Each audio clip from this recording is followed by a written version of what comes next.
I first described the Nadam and Tsansar to be the vaccines to enhance the national immunity of the Mongols back in 2012. People these days quite often quote this definition, which is fine, for they indeed are about national identity and immunity. But these two celebrations have fundamental differences, not because one is held in the summer and the other one in winter. New Year by lunar calendar speaks to the Mongols' own personal identity, who they are, who they descend from, who their intimate and expanded family members are, and what the values of their families are. It is the time when the Mongols define, think about who they should look up to in their families. Whereas the Mongol Nadam festival is a celebration of the identity of the nation to which individual Mongolians collectively belong. Nadam amplifies features, qualities, values, traditions and polities of the entire country, entire state, and entire nation of the Mongols. Therefore, people display their best and finest during the Nadam. They put on their best attire and speak the most wholesome language. In a sense, Nadam highlights the very core and fundamental features of the very existence of the nation of the Mongols as a whole.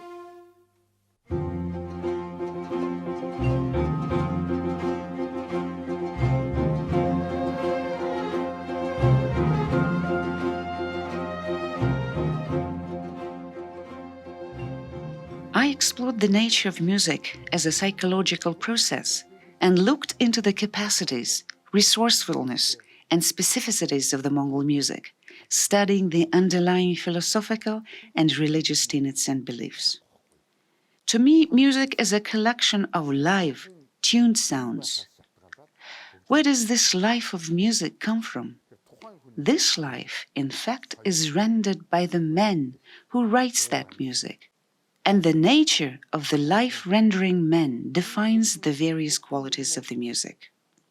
That man embodies the features of the language, culture, seasons, nature, and lifestyle, and therefore Mongolian music is a constellation of sounds tuned by these defining features of a Mongol composer. We can therefore say that our music is born from the great Gobi, vast steppes, the colorful four seasons, millennia-old equestrian culture, and the traditions built on these trends of what define Mongolia and the Mongols. Well, there are some points to make. First, our social issues. Mongolia fell under the Manchu vassalage in 1691 and remained a vassal until 1911. Mongolia was a periphery of the Manchu Qin Empire, an isolated, deserted outskirts to collect taxes and occasionally reward its aristocrats and lords some ranks.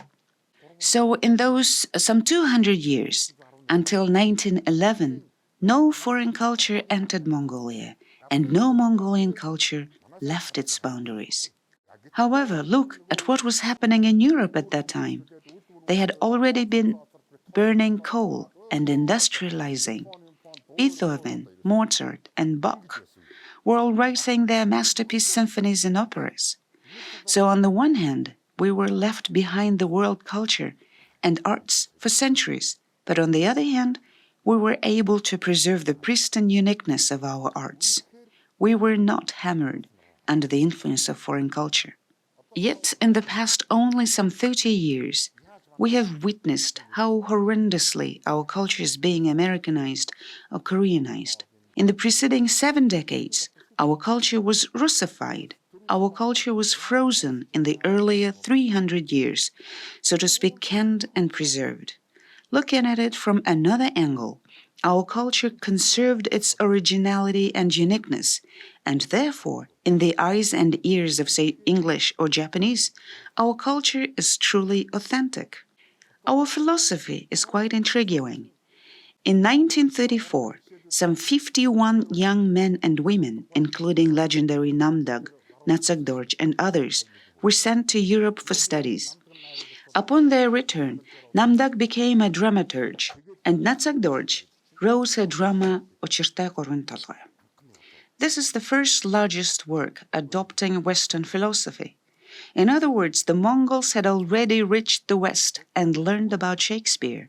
«Очертая толгой» is a Mongolian version of Romeo and Juliet.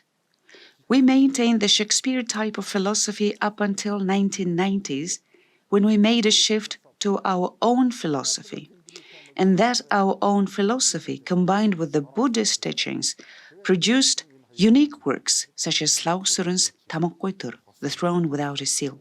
Mongolian music, Mongolian poetry, and Mongolian painting are basically the same, except they use different tools, tuned sounds, words, and images.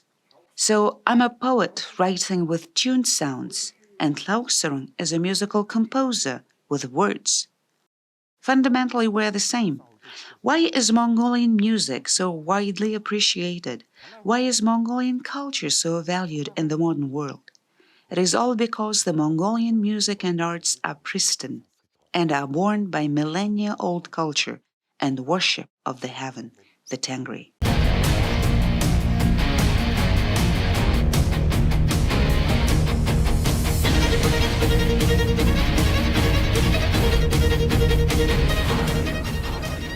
The Mongolian culture rests on the perfect harmony of nature and human beings.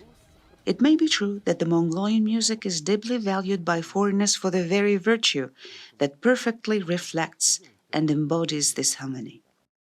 Mongolian Culture Days were observed in the US in 2000-2001, where I headed the Mongolian delegation. In 2001, Ms. Norubanzev performed a solo concert that lasted for an hour and 40 minutes. The US most renowned music experts attended the concert, and I heard them saying, "Indeed, your music has reached and revealed the true nature of the universe." In 1960, the Mongolians, in cooperation with German film studio DEFA, produced a movie called Altın Orgo, A Golden Palace. Its music was composed by Murdorj, a famous Mongolian composer. Upon receiving the musical notes, the conductor long scrutinized it, remarking here and there that some notes were dull and some episodes were weak. But when he let his orchestra play the music, the conductor exclaimed, "Not you, but the God himself must have written this music."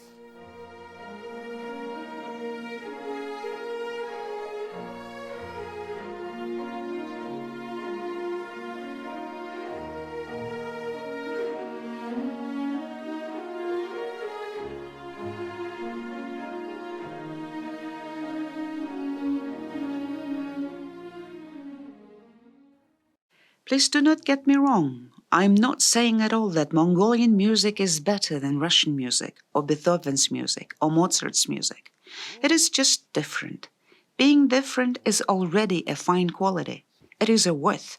The foreigners say Mongolian music is amazing simply because that very difference emanates from our own identity, our very being, and our fundamental natural qualities.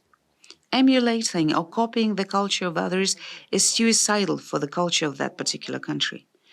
However, using the best experiences of others to improve and perfect what you have already created on your own is a different story.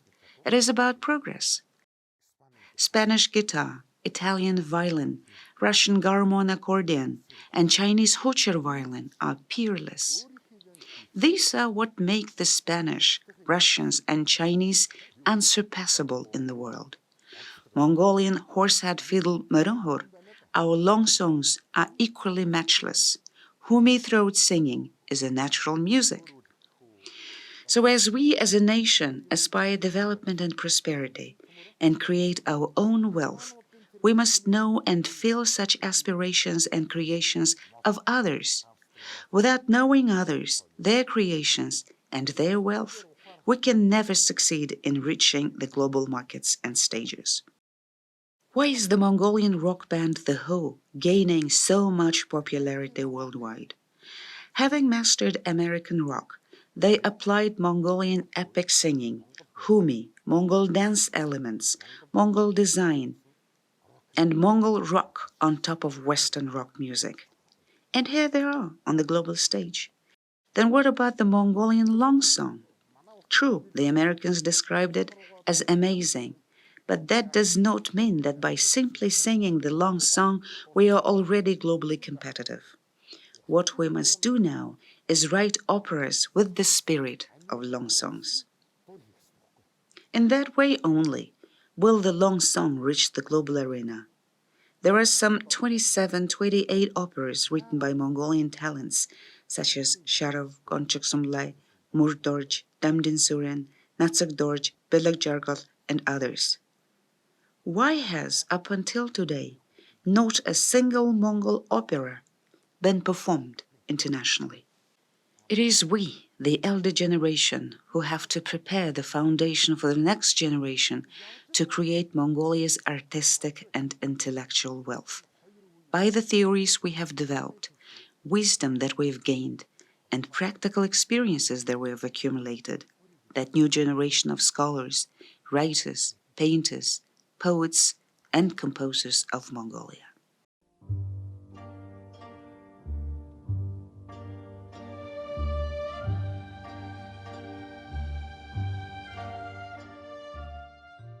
The idea to write Tsagan the White Stupa, came to me in 1995 when we were celebrating an Adam dedicated to Undur Gegeng Zanbazar in Overhaiga, Aimak. It was a misty morning, as if the clouds had descended upon us. I asked myself whether there could be music free of pain, agony, and misery. Unreciprocated love, the death of parents, and social stress were all being poured into music. But could there be any piece of music untainted by pain?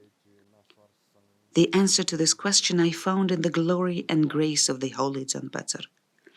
I wrote that piece of music in 1996, within one day. For a large piece of music, lots of mechanical work is done, whereas for smaller ones, the most important part of the work is to simply think. So I wrote that music not because I have a heavenly talent, but simply because I thought hard.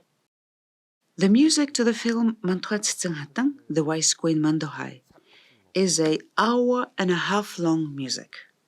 I wrote it for straight 18 days and nights.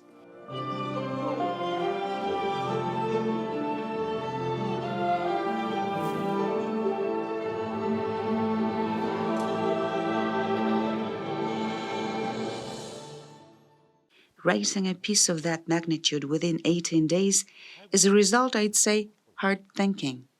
So society itself dictates the timing and length of when and what to write. I would expect the length of time for writing music will now be longer than before. It is because those thousands of composers and writers have already found and developed ideas in music. To create something different from whatever is written, one must think deeply, contemplate longer, and meditate. Therefore, it'll take time.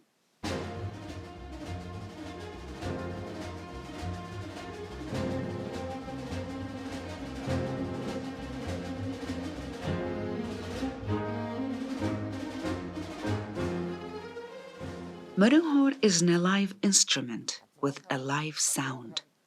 Actually, anyone can make that instrument. For example, Russians can make it, or Chinese or Japanese could make it. But it is simply impossible for them to make it, for they do not have the power or sense to live in it, because they do not feel the environment, feel the tengri, feel the Mongol way of life the way the Mongols do. That is why it is inherently Mongolian. And because we created something that others merely cannot, we must introduce it to the world to make it a world heritage. Once Professor Bachelun, the founder of the Mongolian Murunghor Orchestra, told me, "We must bring what we have created to the use and enjoyment of the entire humankind." A violin was born in Italy. The violin is the world's global instrument. A Mongolian professor and violinist, Chimbat, teaches Mongolian children to play violin. And the Italians will never appropriate the violin as their own property, simply because the violin is made global, universal. And the Italians must feel accomplished. If your idea, your creations, and the assets you create become a global heritage, the common heritage of the humankind, you must feel accomplished, and your mission is achieved. What I now really want is an Italian in Venice teach an Italian boy to play the Mongolian Moringhor.